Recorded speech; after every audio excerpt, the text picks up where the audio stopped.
Kalau orang tua saya juga beragama, mereka dia sih soal dia bilang begini, gunung bisa dipindah, karakter nggak bisa berubah. Bapak saya punya karakter yang bagus,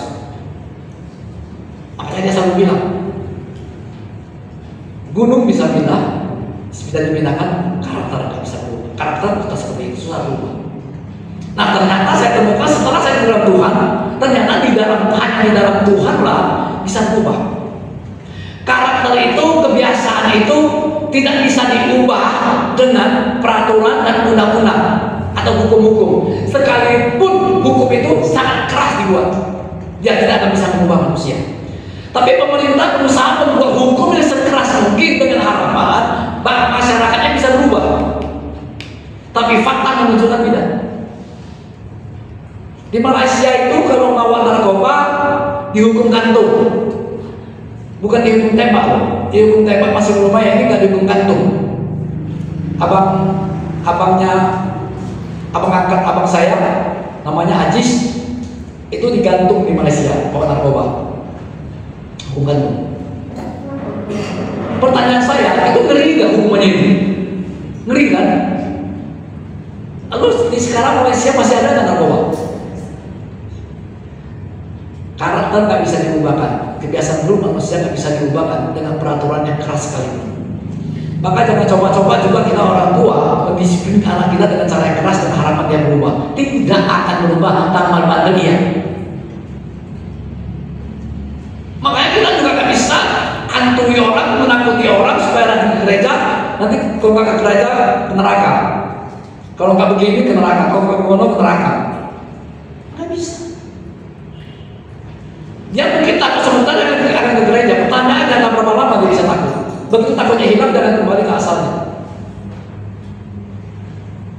Nah makanya ketika saya melihat perjalanan Bapak selama 3 hari di Indonesia, itu luar biasa sekali. Ada beberapa hal yang luar biasa terjadi.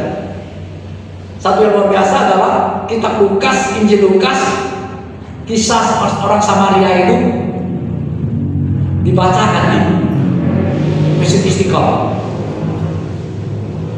Imam besarnya angguk-angguk kepala. Yusuf Kala mata melotot, mendengar dengan tekun.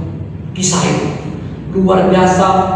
Kebetulan bisa, saya percaya itu nggak kebetulan. Itu memang dari rancang Tuhan. Ada begitu banyak Injil. Kenapa? Kisah itu dibawa, dan kisah itu sangat menyentuh. Kisah itu sangat relevan untuk orang-orang yang ada pada saat itu, para pejabat, para imam. Sangat relevan kisah itu. Bagaimana cerita orang Lewi, imam-imam yang begitu melihat orang menderita, dia lewat di seberang jalan. Jadi begitu dalam orang Samaria, orang Samaria menolongnya. Itulah sesama manusia. Kasihlah Tuhan Allah setengah hatimu, setengah akal budimu, setengah kekuatanmu, dan kasihlah diri sesama manusia seperti dirimu sendiri. Ini yang sulit, mengasihi orang seperti mengasihi diri kita sendiri. Enggak cukup hanya mengasihi itu, harus mengasihi sampai seperti kita mengasihi diri kita sendiri. Itu nggak gampang. Ketika itu dibacakan, kalau agama mereka kan beda. Kasihilah sesama umatmu. Yesus kan sesama manusia. Mau apapun agamanya, kau harus mengasihi. Nah itulah keteladanan, itulah karakter yang Tuhan cari dalam kehidupan kita. Yuk kita baca firman Tuhan.